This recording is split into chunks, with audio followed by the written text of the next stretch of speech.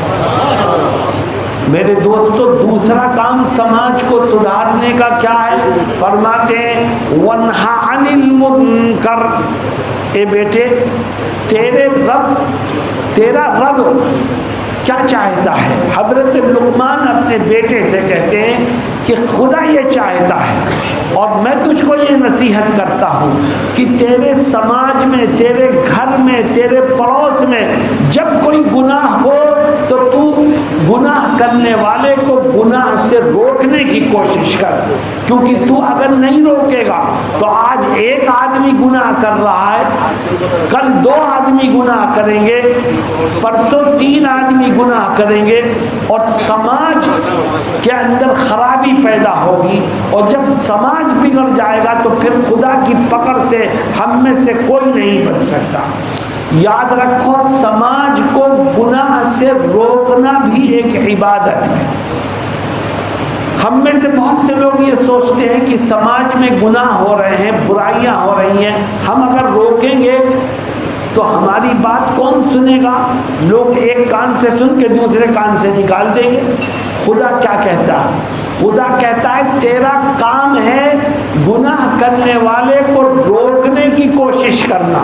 ہدایت دینا یہ تیرا کام نہیں ہے، ہدایت دینا تو میرا کام ہے. انک لا تہدی من احببت ولکن اللہ یہدی من یشاء.